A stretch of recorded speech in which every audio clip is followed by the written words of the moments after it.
शैलेंद्र शर्मा अटल हमारे साथ जुड़ गए हैं फोन लाइन पर, बीजेपी के नेता। शैलेंद्र शर्मा जी, आज कौन से मूल्य आपको याद आ रहे हैं अटल बिहारी वाजपेयी के, जिन्हें आगे लेकर आप बढ़ना चाहते हैं? हेलो जी जी, हाँ, एक बार जरा आज कौन से मूल्य आपको याद आ रहे हैं शैलेंद्र शर्मा जी? क्योंकि अमित शाह ये कह रहे थे मीडिया के सामने कि आज बहुत दुख का दिन है, ये घड़ी बहुत दुख की है, लेकिन सबसे बड़ी चुनौती ये है कि अटल बिहारी वाजपेयी के जो जीवन मूल्य हैं उन्हें लेकर आगे बढ़ा जाए, और हम पूरी कोशिश ये करेंगे। आप कैसे उनसे प्रेरणा लेकर आगे बढ़ना चाहते हैं? देखिए, श्रद्धेय अटल जी का लखनऊ से जो जुड़ाव रहा है, और लखनऊ से जितना जुड़ाव रहा है, लखनऊ का प्रत्येक न केवल कार्यकर्ता जो पार्टी से जुड़ा है, बल्कि एक जनसामान्य अटल जी से अपना व्यक्तिगत जुड़ाव रखता था। जहां तक अटल जी के जीवन के मूल्यों का प्रश्न है, अपने विरोधी राजनीतिक दलों से मतभेद होने के बाद भी जिस प्रकार से अपने अभिव्यक्ति को, अपने मन की बात को बिना कड़े शब्दों का प्रयोग किए हुए, और अटल जी एक बहुत ही मर्यादित ढंग से उसको अभिव्यक्त कर देते थे, और अपनी बात को बहुत सरलता के साथ में और बिना कड़े शब्दों के प्रयोग के, बिना चुनौतीपूर्ण शब्दों के वो कह देते थे, और उसका समाज पर और देश के आम जनसामान्य पर उसका संदेश जाता था। ये आज की राजनीति में एक बहुत बड़ी आवश्यकता है कि ऐसा सर्वसमावेशी व्यक्तित्व, जिसको देखने के बाद में पूरे भारत का, कश्मीर से कन्याकुमारी तक और कच्छ से कामरूप तक का व्यक्ति अटल जी का, चाहे अटल जी वहां चुनाव लड़े हो या न लड़े हो, भारतीय जनता पार्टी की उस कालखंड में वहां पे उपस्थिति हो या ना हो, लेकिन अटल जी के नाम पर एक ऐसा सर्वसमावेशी, सर्वस्पर्शी और मैं कह सकता हूं समन्वित एक व्यक्तित्व जो था, और उनकी लोकप्रियता का अंदाजा इसी बात से लगाते हैं कि कभी कभी जी जी संपर्क हमारा टूट गया है शैलेंद्र शर्मा से, लेकिन वो याद कर रहे थे उन पलों को और उन मूल्यों को जो अटल बिहारी वाजपेयी हमें सिखा कर गए हैं। और ये दो तस्वीरें आपकी टीवी स्क्रीन पर, बीजेपी दफ्तर की ये तस्वीर जहां पर लोग इंतज़ार कर रहे हैं उस काफिले का जो अटल बिहारी वाजपेयी के पार्थिव शरीर को लेकर आ रहा है, और अंतिम यात्रा की तस्वीरें आप देखिए। इस वाहन पर जो फूलों से सजाया गया है, अटल जी का पार्थिव शरीर रखा गया है, और पूरे काफिले के साथ आगे बढ़ता हुआ ये वाहन बीजेपी दफ्तर में उनका इंतज़ार किया जा रहा है। और यहाँ जिस सड़क से ये वाहन गुजर रहा है, ये काफिला गुजर रहा है, वहाँ पर लोग उन्हें देखने की कोशिश करते हुए।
प्रधानमंत्री नरेंद्र मोदी, अमित शाह, राजनाथ सिंह, योगी आदित्यनाथ, तमाम लोग यहाँ पर मौजूद हैं और इंतज़ार कर रहे हैं पार्थिव शरीर के पहुँचने का। और अब से कुछ ही देर में ये काफिला जो बीजेपी दफ्तर की ओर बढ़ रहा है वो अपने मकाम तक पहुँचने वाला है।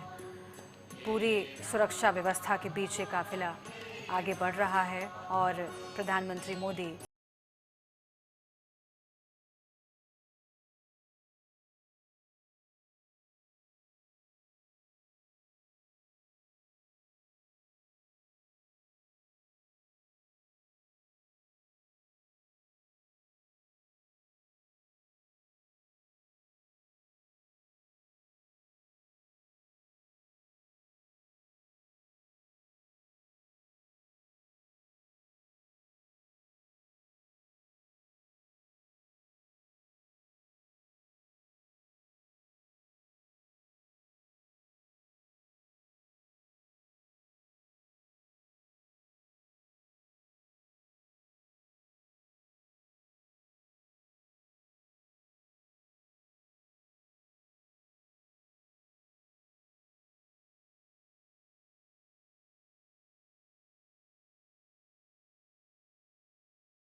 का जो तेज है वो आज भी हमारे साथ है।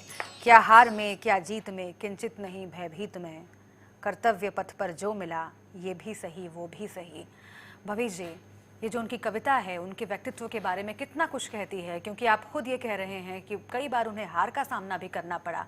विपक्ष के नेता लंबे वक्त तक वो रहे, लेकिन हार में कभी भयभीत नहीं हुए, कभी विचलित नहीं हुए, कभी किंचित नहीं हुए, और इसीलिए उन्होंने वो शिखर चूमा जहां तक पहुंचना हर राजनेता का सपना होता है।